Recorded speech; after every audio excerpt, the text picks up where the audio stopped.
ఏం నవ్వులు, ఏం ఇకేకలు, ఏం పక్కపక్కలు. అబ్బబ్బబ్బబ్బ పొర్లి పొర్లి నవ్వేసుకున్నారు.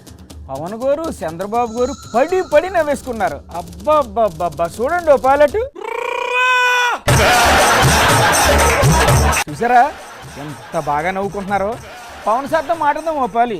నమస్కారం సార్, ఎలా ఉన్నాయండి కల్చరల్ ప్రోగ్రామ్స్? కల్చర్ ప్రోగ్రామ్స్ చూస్తే నాకు నేను చేసిన గబ్బర్ సింగ్ సినిమాలో నా పోలీస్ స్టేషన్ సీన్ వచ్చింది, చచ్చిపోయాను నిన్న.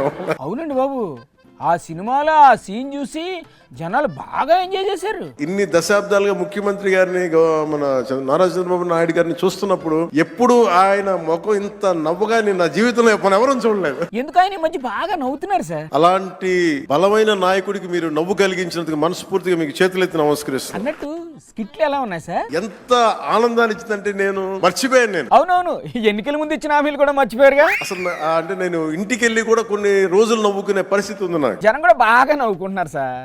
అరుగురు బాబు గారు వచ్చారు. నమస్కారం సార్, మీరు బాగా నవ్వేసినారంట. మీ నవ్వు చూసి పవన్ సార్ కడుపు నిండిపోయిందంట. అంత నవ్వు వచ్చిందా సార్ మీకు? మీరు ఇదే మారిగా ఉంటే గాని అందరూ ఉంటే హాస్పిటల్స్ అవసరం లేదు. ఎందుకని సార్? ఆరోగ్యంగా ఉంటాం, అందరం ఆనందంగా ఉంటాం, స్ట్రెస్ ఏ ఉండదు. అవును సార్, ఇవాళ మీరు చాలా ఆనందంగా కనిపిస్తున్నారు. మా సత్యకుమార్కి పనే ఉండదు, హాస్పిటల్లో మందులే అవసరం లేదు. మరి ఆ డబ్బులన్నీ ఏడ్చేస్తారండి. ఆ డబ్బులు కూడా వినోదం కోసం ఖర్చు పెడతాడు. మరి బడ్జెట్ లో హెల్త్ కేటాయించి నిధులు ఏడ్చేస్తారు.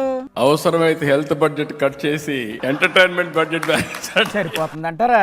అవసరమైతే కడవన్నీ బడ్జెట్లు కట్ చేసి స్పోర్ట్స్ బడ్జెట్ పెంచండి. అది అలా ఉండాలి. అన్ని బడ్జెట్లు కట్ చేసి ఎంటర్టైన్మెంట్ కేటాయించి అందరూ కలిసి డ్రామాలు, స్కిట్లు, సినిమాలు వేసుకుంటూ ఆనందంగా ఉల్లాసంగా ఉత్సాహంగా గడిపితే ఈ జన్మకు ఇంతకంటే కావాల్సింది ఏటి ఉంటుంది సార్?